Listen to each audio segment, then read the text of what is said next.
Hello friends, आप सभी का स्वागत है मेरे YouTube channel the mountain reporter में। पिछली बार मैंने एक वीडियो डाला था कि एसबीआई का जो ई मुद्रा लोन जो मिल रहा है कि उसके लिए कैसे आप अप्लाई कर सकते हो और आप एलिजिबल होगे तो कैसा वो डायरेक्ट अमाउंट अपने खाते में मिल सकता है। तो मुझे एक कमेंट आई थी कि जो बहुत से लोगों को नॉट एलिजिबल दिखा रहा था कि लोन को जब हम अप्लाई करने की कोशिश कर रहे थे तो उसको नॉट एलिजिबल दिखा रहा था। तो हम देखेंगे कि कैसे उसका प्रॉब्लम क्या हो सकता है कि नॉट एलिजिबल क्यों दिखा रहा है। तो उसके कारण जो हो सकते हैं वो हम अब देखने वाले हैं कि क्यों नहीं मिल सकता है तुम्हारे को, और सॉल्व करेंगे उसका प्रॉब्लम क्या है कि sorry you are not eligible जो दिखा रहा है ना, उसके बारे में हम देखेंगे। तो जो एसबीआई का ई मुद्रा जो लोन है ना, तो उसका पहला रीज़न ये हो सकता है कि जो आपका एसबीआई अकाउंट है ना, वो वो कंटिन्यू में आप वो इन अनऑपरेटिव है, क्योंकि अगर आप उसको यूज़ नहीं कर रहे हो तो भी बैंक वो लोन आपको नहीं दे सकते हैं। तो इसलिए आपको अपना अकाउंट चालू होना चाहिए। और दूसरा जो रीज़न है, तो अगर आपने आपका एसबीआई खाता नया नया ओपन किया है तो भी आपको ये लोन नहीं मिल सकता है। तो आपका जो अकाउंट है वो लास्ट 6 मंथ ओल्ड रहना चाहिए और वो ऑपरेशन में रहना चाहिए। और जो उसका तीसरा है कि उसमें एसबीआई अकाउंट में आपने लो मिनिमम बैलेंस अकाउंट मेंटेन किया हुआ चाहिए।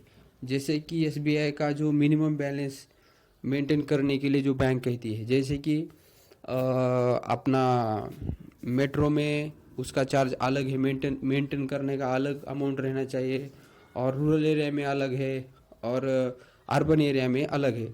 जैसे कि देखो जो रूरल एरिया से एसबीआई की ब्रांच है रूरल में, 1,000 रुपये उसका मिनिमम मेंटेनेंस चार्ज है एसबीआई का।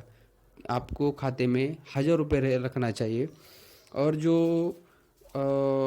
अर्बन एरिया में जो आते हैं ना, अर्बन एरिया के लिए एसबीआई का आपको एक 2,000 रखने चाहिए आपके खाते में, और मेट्रो के लिए 3,000 का मिनिमम बैलेंस आपको मेंटेन करना पड़ेगा, तभी आपको एसबीआई का ई मुद्रा लोन मिल सकता है। और जो चौथा रीज़न हो सकता है कि ट्रांजैक्शन स्टेटस जो भी है ना एसबीआई के, वो गुड रहनी चाहिए। कि जो भी आप अमाउंट ट्रांजैक्शन करते हैं कि एसबीआई में ट्रांजैक्शन जो होता है आपका कि इतने अकाउंट में जो कंटिन्यू में तुम ट्रांसफ़र करते हो ना, वो भी स्टेटस आपका ट्रांजैक्शन अच्छा होना चाहिए। और पांचवा जो है, अगर मिनिमम से ज़्यादा आप ट्रांजैक्शन करते हो, क्योंकि 1 लाख का ट्रांजैक्शन, 2 लाख का ट्रांजैक्शन, तो बैंक आपको 50,000 का क्यों लोन दे सकती है, क्योंकि आपके खाते में इतना बड़ा ट्रांजैक्शन होता होगा तो उतना भी बैंक आपको नहीं दे सकती है। Account balance should be high. तो ये सब रीज़न हो सकते हैं कि आपका एसबीआई मंजूर नहीं हो रहा। तो उसके ये कारण हो सकते हैं कि इस कारण से आपका एसबीआई का लोन जो है ना, वो सैंक्शन नहीं हो रहा है। तो आप अगर ये सैंक्शन करके लेना होगा तो आपको ये फॉलो करना पड़ेगा, ये जो रूल्स है एसबीआई के।